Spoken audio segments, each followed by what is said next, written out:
Hey, it's me again, back with another ROM hack that changes the types of Pokemon.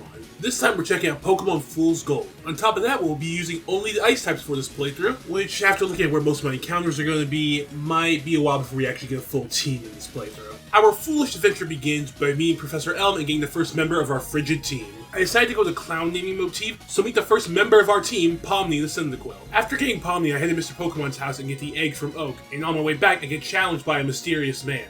He is a Fighting-type Chikorita who quickly falls to Pomni. After his defeat, he drops his Dave & Buster's membership card, which we later use to identify him as Bozo. After getting some Pokeballs, I head to Violet City and head in to challenge Faulkner. Right before Faulkner, Pomni evolves into Quilava. Faulkner opens with a Marill and he goes down to one Powder Snow. Up next is Hoot Hoot, who has gained a Steel type but also falls to a Powder Snow. His final Pokemon is the only one we could consider a threat, considering Pidgeotto has gained a Fighting type, but Pomni is able to defeat it before it can really do anything. After defeating Faulkner, I head up to Sprout Tower, defeating all the Steel-type Bellsprouts and reaching the top to get the HM for Cut. After that, I head to Azazel Town to challenge Bugsy. But before I can challenge Bugsy, I have to go stop Team Rocket down in Slowpoke Well. Once they're cleared out, we can go challenge the gym. I figured this fight also wouldn't be too much of a problem, and at the beginning it wasn't. He opens with Ladybug, who went down to 2 Powdered Snows. He then sends out Scizor, who has gained a Fighting type, and hits me with a Dynamic Punch. You can probably guess how the fight goes from there. On my second try, I take care of Ladybug, and Scizor comes out and I spam Flash so it can't hit Dynamic Punch. I eventually take it out with Swift, and after defeating Scizor, I learn the horrors of Speed Up Crystal,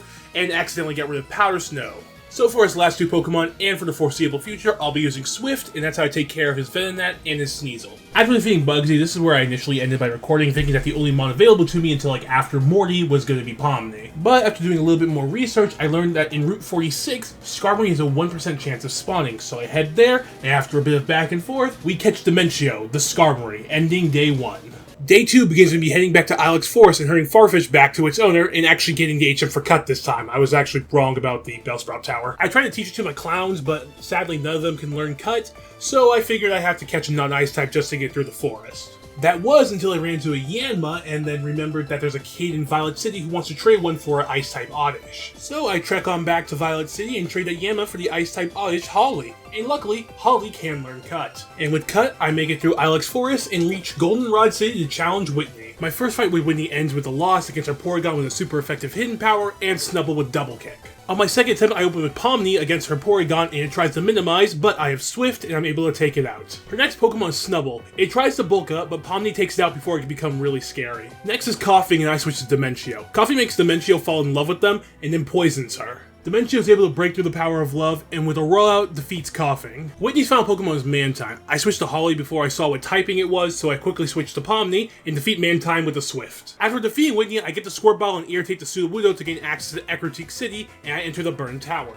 I run into Bozo and I get challenged by him. He opens with a Weeping Bell, who Pomni takes out with an Aurora Beam. Up next is his Bayleaf. I switch to Holly, who is now a Gloom, and burn it with Frostbite. I then rest and let the burn do some more damage, but then I lose Holly. I then send out Dimentio and defeat Bayleaf with a Rock Throw. His final Pokemon is Zubat. He paralyzes Dimentio, but Dimentio is able to break through and defeat Zubat, getting us the win. I forgot to mention in the initial recording, but he also had Magnemite. It went down really fast with Dimentio, so I kind of forgot to mention it.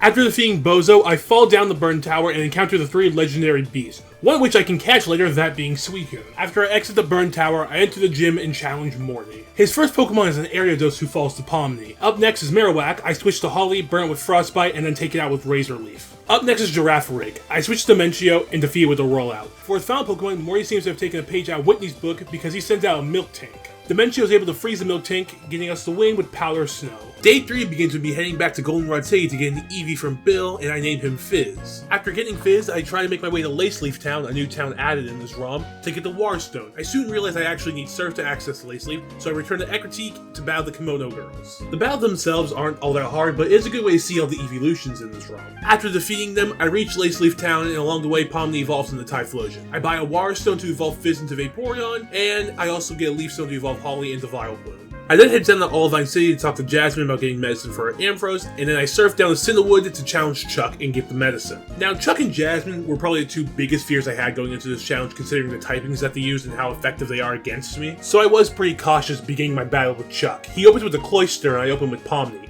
Pomni flashes Cloyster, and Cloyster raises its attack with Sword Sting. hits. The attack boost ended up not mattering because Pomni is able to crit an Ice Fang, taking out Cloyster. His next Pokemon is Smeargle. I switched to Fizz, but he gets taken out by Smeargle's Dynamic Punch. I send Pomni back out and defeat Smeargle with an Ice Fang. Up next is Hitmonlee, who has gained the Water type. Ice Fang may not be very effective, but crit definitely will take it out. His final Pokemon is Hitmonlee, who has gained the Fire type. And with the Surf, we get our 5th badge. After Chuck's defeat, I get the medicine and return to Jasmine to heal her Ampharos. After her Ampharos is healed, I head to the gym to challenge her.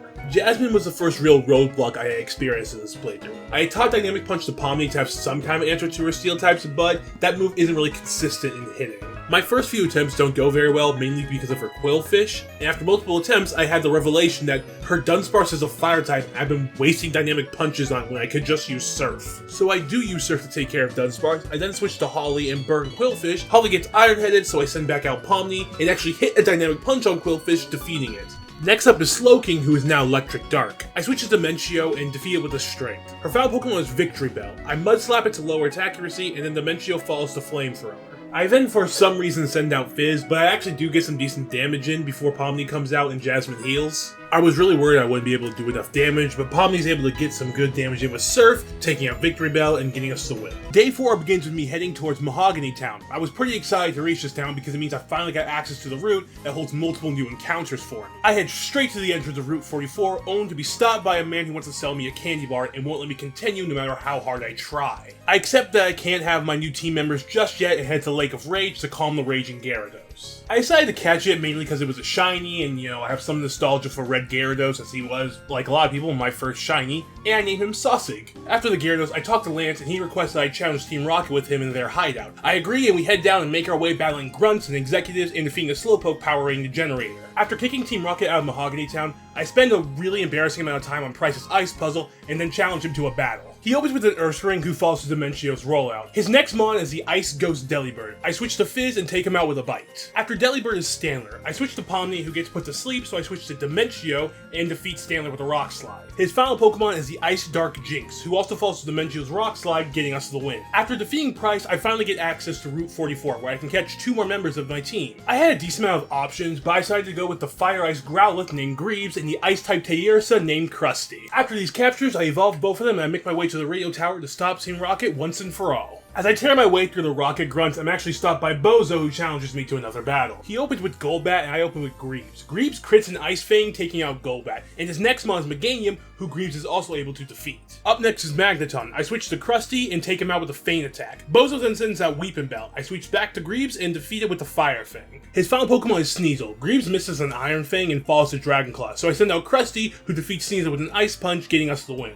After the Bozo battle, I save the radio president and kick Team Rocket out of the radio tower, leading them to disband once again. The president comes in and gives me the Clear Bell, which gives me access to the Tin Tower and a chance to capture Suicune. With that in mind, I enter the Tin Tower, and after multiple resets and very few balls, I catch Suicune and name them Lupus. After the Suicune catch, I head to Blackthorn City for the gym fight I was most excited for, Claire. With my typing, Claire would probably be a breeze, and I could get a little revenge for Child Me way back in the day. Her gym puzzle is a nothing burger, and I get to her very quickly. Claire opens with a Nidoqueen who falls to Greaves very quickly. Her next mon is Gyarados. I switch to Holly, and I really thought Gyarados was going to take out Holly, especially with how often Holly was missing, but with just enough HP, Holly lands a Frostbite, taking out Gyarados. Her next Pokemon is Muk, and I switch to Krusty, taking it out with an Ice Punch. Up next is Lapras, and I switch to Dimentio. Dimentio and Lapras go back and forth for a bit, but Dimentio misses a crucial Frostbite, leading to Lapras hitting a Dragon Pulse, taking him out. Greaves is able to finish off Lapras with an Ice Fang, and her final Pokemon Kingdra falls to Pomni's Ice Fang, getting us the win against Claire. Now, as most of you know, Claire doesn't immediately give us the badge. We actually have to go do the trial with the Elders to get their approval, and then Claire gives us the badge, ending day 4. The final day begins with me entering the Kanto region to enter the Victory Road and the Pokemon League. Along the way to Route 26, I buy a Mist Stone, evolving Krusty into Ursaluna and gaining the Steel type. I get through the surprisingly straightforward Victory Road, only to be stopped by Bozo for one final battle. He opens with a Sneasel, and I open with Greaves, who takes out Sneasel with an Ice Fang. Up next is Alakazam. I send out Pomni and take him out with an Ice Fang. For his Victory Bell, I switch back to Greaves, and with a Fire Fang, we are able to defeat it. Bozo then sends out his Meganium. I switch to Holly and able to get a Frostbite in, but then Spin Strike takes it out, out, so Pomni comes back out, hitting a dynamic punch, confusing Meganium. Meganium breaks through the confusion, hitting another spin strike, but Pomni lives and is able to defeat Meganium with an Ice Fang. Next is Magneton, who goes down to Fizz's Shadow Ball. Bozo's final Pokemon Golbat also goes down to Fizz, getting us the win. After Bozo's defeat, I go challenge the Elite Four. The first member I must defeat is Will, the Psychic-type Master. He opens with Ambipom and I open with Fizz. Fizz takes out Ambipom with a Shadow Ball. I keep Fizz in as he then sends out Unknown, who also falls to Fizz. Fizz then gets a triple kill, taking out Xatu as well. After Xatu, Berserker comes out. I switch to Krusty and use Steamroller to defeat him, and then he sends out his Dragonite, who uses Horn Drill, one-hit KOing Krusty. I send out Pomni, who's able to freeze him with an Ice Fang, and then take him out with an Ice Fang as well. Will's final Pokemon is Crobat, who also falls to Pomni. After Will's defeat, I challenge Koga. Koga opens with a Tangrowth and I open with Dimentio, and I defeat Tangrowth with an Iron Tank. His next Pokemon is Seeking. I probably should have switched out Dimentio because he falls to Seeking, and then send out Fizz and take him out with a Shadow Ball.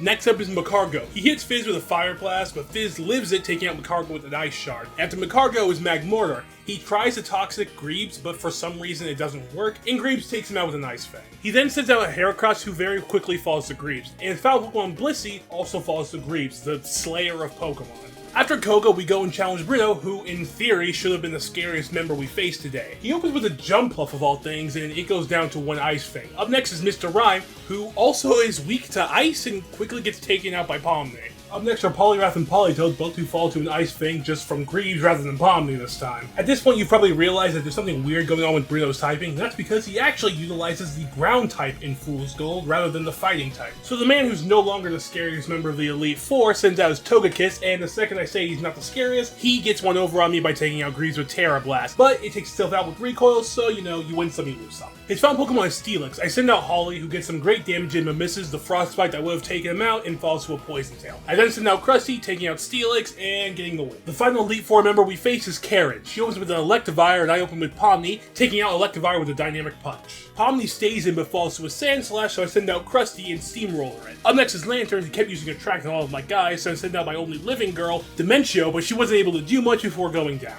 I send out Holly, and after multiple Frostbites and getting a burn, Lantern finally falls. After Lantern was Beedrill, who quickly falls to Greaves, and her next mon is Alakazam, who gets taken out with extreme speed. Her final mon is Houndoom, who has the Grass type, so he very quickly falls to Greaves, getting us the final win we need to face Lance. I was pretty confident going into Lance considering he's the Dragon type master, or so I'm told, so I was at least a little surprised when I actually got to experience his current team. Lance opens with a Fortress, and I open with Pomni, whose Ice Fang takes care of it very quickly. Next is Wobbuffet, so I switch to Fizz, and he can't counter Fizz, so I take him out with a Shadow Ball. Next is Yanmega, and he gets taken out by Greaves' Fire Fang. After Yanmega is Ampharos, I switch to Holly, get some decent damage in, but Holly's Paralysis procs at the worst time, leading to Ampharos taking it out with a Shadow Ball. Krusty takes out Ampharos, and I switch to Dimentio for Artillery and take it out with an Iron Fang. His final Pokemon is this badass looking Tyranitar. I send out Krusty, get some damage in before switching to Fizz, who gets taken out by a Shadow Punch. So I send in Greaves, who creates a Fire Fang, getting us the win and crowning us as a champion. And that's going to do it for today's video. Thank you all so very much for watching this saga. I'm excited to see what comes next. Not really sure what it's going to be, but hope you're all excited nonetheless. Bye-bye.